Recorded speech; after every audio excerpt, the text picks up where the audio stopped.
காங்கிரஸ் அதிக தொகுதிகளில் போட்டியிட எதிர்க்கட்சிகள் அதிகமாக ஜெயிக்கும். ராகுல் காந்தி எடுக்கிற முடிவு பிஜேபிக்கு சாதகமாக. காங்கிரசுக்குள்ளே இருக்கக்கூடிய கிறிஸ்தவர்கள் பெரும்பாலும் அவங்க விஜய் பக்கம் போறாங்க. இன்னொரு கட்சி தலைவரான விஜய பிரவீன் சக்கரவர்த்தி தொடர்ந்து சந்திக்கிறார்ல, அதையும் கண்டிக்கல. செல்வ பெருந்தகையை கண்டிக்கிற மாணிக் தாக்கூர் பிரவீன் சக்கரவர்த்தி ஏன் கண்டிக்கல? பிரவீன் சக்கரவர்த்தி ராகுல் காந்தி சொல்லித்தான் சந்திக்கிறார். அப்பனா பிரவீன் சக்கரவர்த்தி விஜய சந்திச்சது எல்லாமே தெளிவா திட்டமிட்டு தீர்மானிக்கப்பட்டு நடந்த விஷயம். பிரவீன் சக்கரவர்த்தி அவர்கள் போட்ட ஒரு ட்விட்ல இருந்து தான் திமுகவுக்கும் காங்கிரஸுக்குமான அந்த உரசல் கொஞ்சம் அதிகமாயிடுச்சு அப்படின்னு சொல்லலாம். யூபி அண்ட் தமிழ்நாடை கம்பேர் பண்ணின ஒரு விஷயத்த சொல்லியிருந்தார். அதுக்கு சிதம்பரம் அவர்கள் கட்சிக்குள்ளே இருக்கிற அவரே எதிர்க்கிறாரு. கிராஜுவலி பார்க்கும்போது சூரிய பிரகாஷ் அவர்கள் தமிழக தலைமையான செல்வ பெருந்தை அவர்கள் மேல் அக்யூசேஷன் வச்சு ஒரு பொறுப்புல இருந்து அவரே வெளியில போறாரு. ஜோதிமணி அவர்கள் எந்த அளவுக்கு ராகுல் காந்தி கட்சியை வளர்க்க பார்க்குறாங்க, என்ன இந்த தமிழக தலைமை பண்ணுது அப்படின்ட்டு இன்டைரக்டா செல்வ பெருந்தை அவளை அட்டாக் பண்ணி பேசுறாங்க.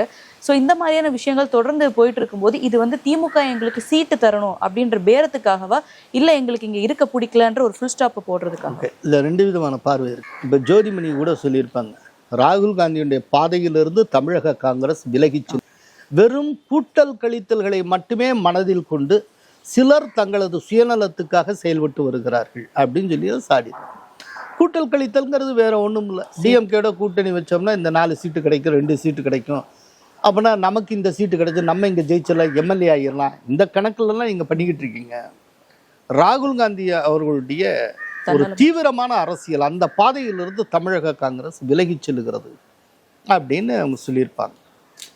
இப்போ இவர் மாணிக் தாக்கூர், ஜோதிமணி, பிரவீன் சக்கரவர்த்தி இவங்கள்லாம் காங்கிரஸுக்குள்ள ஒரு குரூப்பை உருவாக்கியிருக்காங்க. ஒரு வாட்ஸ்அப் குரூப் இருக்கு. அந்த வாட்ஸ்அப் குரூப்புக்கு பேர் ஜெய் ஜகத். இப்போ பிஜேபியில் ஜெய் ஸ்ரீராம் அப்படிம்பாங்கல்ல, அதுக்கு ஆப்போசிட்டா ஜெய் ஜகத். தமிழில் சொல்லணும்னா வாழ்க வையகம் அப்படின்னு சொல்லி, வாழ்க ஸ்ரீராம்னு அவங்க சொல்ல மாட்டாங்க, ஏன்னா செக்யுலரில், அதனால அவங்களுடைய செக்யுலர் கிரெடென்ஷியல்ஸ் கெட்டு போகுங்கிறதுனால ஜெய் ஜகத் அப்படி. இந்த ஜெய் ஜகத் குரூப்பு ஃபுல்லாக ராகுல் காந்தியோடைய பட்டாலியன். ராகுல் காந்திக்கு பின்னால் இருக்கக்கூடிய இந்த முதல் வட்டம் இது ராகுல் காந்தியை சுற்றி இருக்கக்கூடிய ஒரு யங் டர்க்ஸ், இளம் துருக்கியர்னு சொல்லுவோம் அந்த குரூப். இப்போ இவங்க இந்த மாதிரி பேசியிருக்காங்க. இவங்க ரொம்ப தெளிவாக செல்வ பெருந்தகைக்கும் டிஎம்கேக்கும் எதிரான கருத்துக்களை தொடர்ந்து சொல்லிகிட்டு இருக்காங்க. அதிகார பகிர்வு கூறுறாங்க, அதிக சீட்டு கேட்குறாங்க, இவ்வளவு இருக்கு.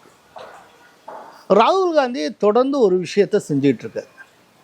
ராகுல் காந்தியுடைய பாலிசி என்னன்னா, அதிக தொகுதிகளில் வெற்றி பெறுவதை காட்டிலும் அதிக தொகுதிகளில் போட்டியிடுவதே மிக முக்கியம் அப்படின்னு அவர் நினைக்கிறார். இப்போ அதிக தொகுதியில் போட்டியிட்டு ஒன்றுமே ஜெயிக்காமல் போகிறத காட்டிலும் குறைந்த தொகுதியில் போட்டிட்டு எல்லாத்தையும் ஜெயிக்கிறது புத்திசாலித்தனம்னு நமக்கு தோணும். ராகுல் காந்தி எல்லாத்தையுமே கொஞ்சம் வித்தியாசமாக பார்க்குறவராச்சே, அவர் நிறைய தொகுதிகளில் போட்டியிடணும் அப்படின்னு நினைக்கிறார். காரணம் என்னன்னா, இன்னைக்கு காங்கிரஸுடைய பரப்பு சுருங்கி விட்டது. திரும்ப பழைய அளவில் காங்கிரஸ் பரவலாக போகணும். எல்லா இடத்துக்கும் காங்கிரஸ் ஒரு பரவலாக்கம் செய்யப்பட வேண்டும் என்றால் நிறைய தொகுதிகளில் போட்டியிடணும். அப்போ போட்டியிடுறப்போ நிறைய தொகுதிகளில் காங்கிரஸை பற்றி பேசுவாங்க, காங்கிரஸ் வேட்பாளரை பற்றி பேசுவாங்க. திரும்ப காங்கிரஸ் மெசேஜ் மக்களுக்கு போய் சேரும். அப்போது இந்த பாஸ்ட் க்ளோரியை அடையிறதுக்கு நிறைய தொகுதிகளில் போட்டியிடுவதுங்கிறது ஒரு ராஜதந்திரம் அப்படின்னு ராகுல் காந்தி கருதுகிறார். அவர் அவ்வாறு கருதுவது சரியா தப்பாங்கிறது ரெண்டாவது, அது டிபேட்டபிள், அது வேற விஷயம், அதுக்குள்ளேயே போக வேண்டாம். இதுதான் அவருடைய கருத்தாக்கும். இந்த அடிப்படையில் தான் உங்களுக்கு இந்த தடவையும் பீகாரில் போட்டியிட்டார், நிறைய 61 தொகுதிகளில். போன தடவை 70 தொகுதிகளில் போட்டியிட்டார். ஆனால் ஒரு விதத்தில் இதை நாம வரவேற்பேன், குறிப்பாக நான் வரவேற்பேன். அது ஏன் அப்படின்னா, காங்கிரஸ் அதிக தொகுதிகளில் போட்டியிட எதிர்க்கட்சிகள் அதிகமாக ஜெயிக்கும். ஸோ அவன் எடுக்கிற முடிவெல்லாம் நமக்கு சாதகமாக தான் இருக்கும்னு சொல்லி வடிவேலு சொன்ன மாதிரி ராகுல் காந்தி எடுக்கிற முடிவு பிஜேபிக்கு சாதகமாக இருக்கு. பீகாரில் சாதகமாக தொடர்ந்து இருந்திருக்கு, தமிழ்நாட்டிலையும் சாதகமாக இருக்கும். ரைட். இப்போது நீங்கள் கேட்ட கேள்விக்கு வரேன். நீங்கள் என்ன சொல்கிறீங்கன்னா, ஒரு ப்ரெஷர் டாக்டிக்ஸா இந்த மாதிரி இப்படியே சொல்லி மிரட்டி, இல்லைன்னா நாங்கள் விஜயோட போயிடுவோம், சூரிய பிரகாஷ் அவர்கள் அதை கூட அப்படின்னு சொல்லி விஜய காட்டி இங்கே கூடுதல் சீட்டு பெறதுக்கான தந்திரமா அப்படின்னு நீங்கள் நினைக்கிறீங்க? இதில் ரெண்டு இருக்கு. ஒன்று, இது ப்ரெஷர் டாக்டிக்ஸாக இருக்கலாம். அதில் வந்து எந்த சந்தேகம் இல்லை, இது ப்ரெஷர் டாக்டிக்ஸ் தான். எனக்கு வந்து அவ்வளோ துணிச்சலாக டிஎம்கே விட்டு போயிடுவாங்கன்னு தோணுது. ஏன்னா டிஎம்கேயோட அலையன்ஸ் வச்ச வரைக்கும் இது வரைக்கும் 90% ஸ்ட்ரைக் ரேட் மேலேயே தான் இவங்க ஜெயிச்சுட்டே வந்திருக்காங்க. ஓசிக்கு அத்தனை இடத்துலையும் ஜெயிச்சுக்கிட்டே வந்திருக்காங்க. ஸோ ருசி கண்ட பூனை காங்கிரஸ். ஒரு உழைப்பும் இல்லை, ஒன்றுமே கிடையாது. அடுத்தவங்க ஓட்டை வச்சுட்டு இவங்க இன்னைக்கு வரைக்கும் ஜெயிச்சுக்கிட்டே வந்திருக்காங்க. அப்படிங்கிறப்போ இதை விட்டுட்டு போகணுமா அப்படின்னு அவங்களுக்கு தோணலாம். இது வந்து ஒன்று, இது வந்து ஒரு ரீசன். இன்னொன்று, ரொம்ப குறைச்சி கொடுத்தாங்கன்னு வச்சுக்கோங்க. இப்படியே சொல்லிகிட்டு இருக்கோம். ரொம்ப டக்குன்னு விஜய் பக்கம் தப்பிடலாம். இப்போ விஜய் பக்கம் தப்புறதுக்கும் புதுசாக ஒரு முயற்சி தேவையில்லை. நாங்கள் ஏற்கனவே இப்படித்தானே சொல்லிக்கிட்டே வந்தோம் அப்படின்னு சொல்லி இந்த ரெண்டுத்துக்கு கிரவுண்டை கிரியேட் பண்ண மாதிரிங்க. அதிக தொகுதிகள் பெறுவதற்காகவும் ஒரு கிரவுண்டை கிரியேட் பண்ண மாதிரி ஆச்சு. தேவைப்பட்டால் விஜய் பக்கம் தாவறதுக்கும் ஒரு கிரவுண்டை கிரியேட் பண்ண மாதிரி ஆச்சு. இதுக்காக இந்த வேலையை பார்த்துக்கிட்டு இருக்காங்க. 2011 63 தொகுதிகளில் போட்டியிட்ட காங்கிரஸ் 2021 25 தொகுதிகளில் போட்டியிட்டது. டிஎம்கே அவ்வளோதான் சீட் தந்திருக்கு. இந்த தடவை பார்த்தீங்கன்னா இதுக்கும் குறைச்சி 15 சீட்டு நம்ம தான் கொடுப்பாங்க அப்படின்னு கூறப்படுகிறது. ரொம்ப கேவலமாக இருக்கும். அப்போது இந்த 25-35 ஆக்கிறதுக்காக அவ்வளவு பாடுபடுறாங்க அவங்க. ஒருவேளை 35 வரைக்கும் வந்தால் நாங்கள் கேட்டது போலவே ஸ்டாலின் அள்ளி கொடுத்து விட்டார் அப்படின்னு சொல்லி, எனவே நாங்கள் மனமகிழ்ச்சி அடைகிறோம் அப்படின்னு சொல்லிட்டு திரும்ப பிரச்சாரத்துக்கு கிளம்பிடுவாங்க. பட் அதே நேரத்தில் ரொம்ப ஒரு கடுமையான அளவில் கிரவுண்ட் லெவலில் நாங்கள் பார்க்குறோம். காங்கிரஸ் ஒர்க்கர்ஸ் மத்தியிலேயே ஒரு பெரும் அதிருப்தி இருக்குது. இப்போது ஒரு சில காங்கிரஸ் தொண்டர்கள், அப்புறம் பல உள்ளூர் நிர்வாகிகள், நாங்கள் எங்களுடைய இப்போ சர்வே நடந்துகிட்டு இருக்கா அதில் சொல்கிறாங்க, சார் ஒருவேளை எங்களுடைய மேலிடம் டிஎம்கேயோட தான் போகிறது அப்படின்னு முடிவு பண்ணால் கூட நாங்கள் டிஎம்கேக்கு போட மாட்டோம் சார், நாங்கள் விஜய்க்கு ஓட்ட போட்டு போயிடுவோம். இப்போ ரீசெண்டாக கன்னியாகுமரி டிஸ்ட்ரிக்டில் இருக்க அருமனையில் இந்த கிறிஸ்மஸ் கொண்டாட்ட நிகழ்வு நடந்தது. திருச்சி வேலுமணி. ஆமாம், அதில் வந்து இவர் போயிருந்தார். யாருன்னா, ஆமாம், திருச்சி வேலுச்சாமி. அதில் வந்து சிறப்பு அழைப்பாளர் வந்து மாவட்ட ஆதவ அர்ஜுனா தான் போயிருந்தார்.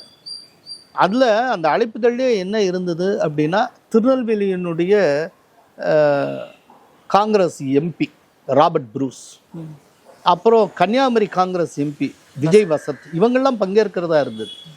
கடைசி நிமிஷத்தில் மேலிடத்தின் கவனத்துக்கு கார்த்தி சிதம்பரம் கொண்டு வரார் இந்த விஷயத்தை. யார் சொல்லி இவங்க பங்கேற்கிறாங்க? அது முழுக்க முழுக்க தாவேக்கா நடத்துகிற நிகழ்ச்சி. இதில் போய் நம்மாட்கள் பங்கேற்றால் என்ன ஆகும்? அப்போது என்ன விதமான மெசேஜ் மக்களுக்கு போகும்? நீங்கள் அதிகாரபூர்வமாக அனௌன்ஸ் பண்ணிட்டீங்க விஜய் பக்கம் தான் போகிறதுனா ஒன்றும் பிரச்சனை இல்லை. எந்த முடிவும் எடுக்காத டயத்தில் எப்படி போகலாம் அப்படின்னு சொல்லி கார்த்தி சிதம்பரம் கடைசி நிமிடத்தில் சொல்லி இவங்க பங்கேற்கிறதுக்கு 2 மணி நேரத்துக்கு முன்னால் தான் தகவல் வருது, நீங்கள் அங்கே போகக்கூடாது. ஸோ போகணும்னு இருந்தவங்க போகலை. ஸோ இப்போது காங்கிரஸுக்குள்ளே இருக்கக்கூடிய கிறிஸ்தவர்கள் பெரும்பாலும் அவங்க விஜய் பக்கம் போகிறாங்க. இப்போ திருச்சி வேலுச்சாமி இதையெல்லாம் உடைச்சிட்டே அவர் வந்து போயிருக்கிறார். அதே நேரத்தில் மாணிக்கம் தாகூர் அவர்கள் அன்னைக்கு ராமதாஸ் அவர்களை போய் சந்திச்சதுக்கு ஒரு கருத்து வச்சிருந்தாரு. ஆனால் இன்னைக்கு எங்கள் கட்சிக்குள்ள இருக்க விஷயத்துல யாரும் இன்டர்ஃபியர் ஆகக்கூடாது அப்படின்ட்டு திருமாவளவன், வைகோ போன்ற தலைவர்களை தானே ஒரு டார்கெட் பண்ணி பேசியிருக்காரு. ஆமாம், யாரும் இன்டர்ஃபியர், அதாவது அவரை சக்கரவர்த்தி, பிரவீன் சக்கரவர்த்தி வந்து கட்சியிலேருந்து நீக்கணும்னு இவங்க சொன்னாங்க, மற்ற கூட்டணி கட்சி தலைவர்கள்லாம். அப்போ என் கட்சியில் இருக்கிற ஒருத்தரை நீக்கணும், சேர்க்கணும், இதெல்லாம் சொல்கிறதுக்கு நீங்கள் யாருன்னு சொல்லி அவர் டோனில் சொன்னார். ஆனால் ஒரு விஷயம் இருக்குது, முதல்ல இதை பார்க்கறதுக்கு முன்னால் மாணிக் தாக்கூர்ட்டே இருக்கக்கூடிய ஒரு முரண்பாடை பார்க்கணும். அது என்ன அப்படின்னா, இப்போது ராம்தாஸை செல்வ பெருந்தகை சந்திக்கிறேன், அப்போது அதை கண்டிக்கிறேன். யார்? மாணிக் தாக்கூர் கண்டிக்கிறார். நீங்கள் எப்படி போய் பார்த்தீங்க, யார் சொல்லி போய் பார்த்தீங்க, நீங்கள் ஒன்றும் உங்களை யாரும் எம்பவர் பண்ணலையே இப்படிலாம் சந்திக்க சொல்லி அப்படின்னு இவ்வளவு கேட்குறார். இவ்வளவு என்ன எதனால அவர் கேட்டார் அப்படின்னா, வேற ஒரு கட்சி தலைவரை திடீர்னு நீ ஏன் போய் பார்க்குற, இது தேவையில்லாத யூகங்களை உருவாக்கும், கூட்டணிக்குள்ளே குழப்பத்தை உருவாக்கும் அப்படின்னு சொல்லி அதே சொல்கிறார். தேவையில்லாமல் கூட்டணிக்குள்ளே குழப்பத்தை கொண்டுறாங்க. இவ்வளவு சொன்ன மாணிக் தாக்கூர் இன்னொரு கட்சி தலைவரான விஜய பிரவீன் சக்கரவர்த்தி தொடர்ந்து சந்திக்கிறார்ல, அதை ஏன் கண்டிக்கல? ஆக்சுவலா பிரவீன் சக்கரவர்த்தி சந்திப்பு நடந்ததுக்கு அப்புறம் தானே இப்ப கூட்டணியிலே குழப்பம். டிஎம்கே விட்டு காங்கிரஸ் போயிருமோங்கிற அச்சமும் ஐயமும் எங்க உருவாச்சு? பிரவீன் சக்கரவர்த்தி அதையும் கண்டிக்கல. செல்வ பெருந்தகையை கண்டிக்கிற மாணிக் தாக்கூர் பிரவீன் சக்கரவர்த்தி ஏன் கண்டிக்கல? ரெண்டு பேரும் செஞ்சது ஒரே விதமான காரியம் தானே. என்ன காரணம்? அல்ல, ஒரு விஷயம் நுட்பமா புரிஞ்சுக்கணும். ராம்தாஸ் சந்திக்கிறப்போ மேலிடம் கூறியதா யாரு சொல்லாம நீங்க எப்படி பார்த்தீங்க அப்படிங்கிற. ஆனா பிரவீன் சக்கரவர்த்தி அந்த மாதிரி கேட்கல, அப்படி கண்டிக்கல. அப்படின்னா என்ன அர்த்தம்? பிரவீன் சக்கரவர்த்தி ராகுல் காந்தி சொல்லித்தான் சந்திக்கிறார், மேலிடம் கூறி அவர் சந்திக்கிறார் அப்படின்னு அர்த்தம். அதனால்தான் அவர் வாயை திறக்கல. மற்றபடி எங்க உள்கட்சி விவகாரங்களில் தலையிடாதீர்கள் அப்படின்னு சொல்றது நியாயம், எனக்கு அது தப்புன்னு சொல்ல. ஏன்னா ஒவ்வொரு கட்சிக்கும் ஒரு தனி இறையாண்மை உண்டு, ஒவ்வொரு கட்சிக்கும் ஒரு சாவரினிட்டி இருக்கு. அப்படிங்கிறப்போ இன்னொரு கட்சியுடைய உள் விவகாரத்தில் தலையிடுவதோ, ஒரு கட்சியிலேருந்து ஒருத்தரை நீக்கணும் நீக்கக்கூடாதுன்னு நீங்கள் அறிவுரை கூறுறதோ அர்த்தமற்றது. அதை வைகோ செஞ்சாலும் சரி, யார் செஞ்சாலும் அது தவறு தான். இதே போல் எந்த கட்சி வேறு எந்த கட்சியினுடைய தலைவரை பார்த்து சொன்னாலுமே அது தவறு தான், அதில் நியாயம் இருக்குது. ஆனால் அடிப்படை முரண்பாடு இதுதான். செல்வ பெருந்தகையை பார்த்து கேள்வி கேட்ட மாணிக் தாக்கூர் ஏன் பிரவீன் சக்கரவர்த்தியை பார்த்து கேள்வி கேட்கவில்லை? அப்போனா பிரவீன் சக்கரவர்த்தி விஜயை சந்தித்தது எல்லாமே தெளிவாக திட்டமிட்டு தீர்மானிக்கப்பட்டு நடந்த விஷயங்கள், எதுவுமே தற்செயலானது கிடையாது. மேலிட சம்மதத்தோடு ராகுல் காந்தியோட உத்தரவோடு நடந்திருக்கிறது. இதை சொல்கிற மாணிக் தாக்கூர் ராகுல் காந்தியோட உள்வட்டத்தை சார்ந்தவர். அப்படின்னா ராகுல் காந்தி ஒரு முடிவை நோக்கி போய் கொண்டிருக்கிறார். டிஎம்கேயோட இத்தனை காலம் இருந்தது போதும் அப்படின்னு அவர் இங்கே ஜெயிக்கலைனாலும் பரவாயில்ல, ரிஸ்க் எடுக்கலாம் அப்படின்னு நினைக்கிறேன். அந்த ரிஸ்க்குக்கு ஒரு காரணம் இருக்கலாம். என்னன்னா, இப்போ விஜய்க்கு என்ன செல்வாக்கு தமிழ்நாட்டில் இருக்கும், அவர் எவ்வளோ பர்சன்டேஜ் ஓட்டு வாங்குவார், எத்தனை சீட்டு ஜெயிப்பார், இது யாருக்கும் தெரியாது. எல்லாமே யூகம்தான். கருத்து கணிப்பு நான் அதை பெருசாக சொல்ல விரும்பலை. வந்திருக்கிற நாங்களும் தான் கருத்து கணிப்பு பண்ணிக்கிட்டு இருக்கோம். களத்துலேருந்து வர்ற ரிசல்ட்டும் அப்புறம் இப்போது வேறு சில கருத்து கணிப்புகளை முன் வச்சு சில பேர் சொல்கிறாங்களா, அதுக்கும் இடையில மலைக்கும் மடுவுக்குமான வித்தியாசம்லாம் இருக்குது. அதனால கருத்து கணிப்பை இப்போதைக்கு டிஸ்கஸ் பண்ண வேண்டாம். பொதுவாக பல்வேறு யூகங்கள் இருக்குது. அதனால் எத்தனை தொகுதி ஜெயிப்பார், எவ்வளோ பர்சன்டேஜ் வாங்குவார், இதெல்லாம் விஜய்க்கே தெரியாது. ரிசல்ட் வந்ததுக்கு அப்புறம்தான் அவருக்கான ஸ்டாட்டிஸ்டிக்ஸே உருவாகும். அப்படிங்கிறப்போ விஜய்க்கு என்ன பர்சன்டேஜ் ஆஃப் ஓட்ஸ் இருக்குன்னே தெரியாத நிலையில் விஜயோட கூட்டணி வைக்கலாம்ங்கிற முடிவை நோக்கி காங்கிரஸ் எதனால் போகும், அதை ஜஸ்டிஃபை பண்ணுறதுக்கு ஒரு ரீசன் இருக்கணும்ல. நான் நினைக்கிறேன் விஜயோட அலையன்ஸ் வச்சால் புதுச்சேரியில் ஆட்சியை பிடிச்சிடலாம்னு அவங்க நினைப்பாங்க. இப்போது கேரளத்தில் நடந்து முடிஞ்ச மாநகராட்சி தேர்தலில் காங்கிரஸ் மோசமாக பெர்ஃபார்ம் பண்ணியிருந்தால் விஜய் இன்னும் தீவிரமாக தேவைப்பட்டு இருப்பார்.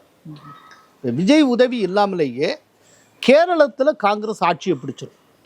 அதனால தான் அமித்ஷா கூட கேரளத்தை பற்றி எதுவும் பேசலை. வெஸ்ட் பெங்காலையும் தமிழ்நாட்டிலே ஆட்சி மாற்றம் உறுதிங்கிற ரைட்டா. அதனால கேரளத்தில் காங்கிரஸ் தான் ஆட்சியை பிடிக்காது, இப்போவே சொல்கிறேன். ஆனால் விஜயோட அலையன்ஸ் வச்சா புதுச்சேரியில் ஆட்சியை பிடிச்சிடலாம். ஆனால் தமிழ்நாட்டில் 0ல் இருக்கும், அதை பற்றி அவங்களுக்கு கவலை இல்லை. ஆனால் புதுச்சேரிங்கிறது ஒரு சின்னதாக இருந்தாலும் ஒரு மாநிலத்தில் ஒரு ஆட்சி கிடச்சிருது இல்லை.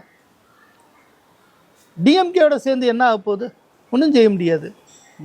அதனால அப்படி கோணத்தில் ராகுல் காந்தி சிந்திக்கிறதுக்கு வாய்ப்பு. இப்போ பிரவீன் சக்கரவர்த்தி அவர்கள் டைரக்டாக திமுகவை தான் தாக்கி பேசினார். ஆனால் அதுக்கு திமுக கிட்டேருந்து ரியாக்ஷன் வராம எப்போ மாதிரி கூட்டணி கட்சிகள் தான் அவங்களுக்கு ஷீல்டு போட்டு அவங்க தான் அதுக்கு பதில் சொல்லிட்டு இருக்காங்க. அதே நேரத்தில் காங்கிரஸ் எம்எல்ஏ ராஜேஷ்குமார் அவர்கள்கிட்ட சீட்டு பற்றி கேட்கும்போது கூட முதல்ல நாங்கள் எங்கள் பூத் ஸ்ட்ரென்த்தை நாங்கள் வளர்த்தணும், அதுக்கப்புறம் தான் நாங்கள் சீட் டிமாண்டுக்கு போக முடியும் அப்படின்ட்டு அவங்களே அவங்களோட கட்சியோட நிலை இதுதான் அப்படின்ற மாதிரியான உதுவும் திமுகவுக்கு கூட்டணி ரொம்ப ஒரு ஷீல்டப் பண்ணி இருக்குது. அப்படின்னா திமுக அந்த அளவுக்கான முக்கியத்துவத்தை கூட்டணிக்கு ஸ்டாலின் அவர்கள் கொடுக்கறதுனால தான் கொடுக்கறது இல்லை, அதுதான் பிரச்சனை. இப்போது பிரவீன் சக்கரவர்த்தி ஒரு ட்வீட் போடுறாரு, கடன் வாங்கிறதுல யூபியை காட்டிலும் மிஞ்சின மாநிலமாக தமிழ்நாடு இருக்குது. என்ன சாதிச்சாங்க? 2010 வரைக்கும் யூபி தான் நிறைய வாங்கிச்சு. ஆனால் 2010க்கு அப்புறம் யூபி அந்தளவு கடன் வாங்கலை. ஆனால் நீங்கள் இவ்வளோ கடன் வாங்கியிருக்கீங்க, போட்டு உடைச்சார்.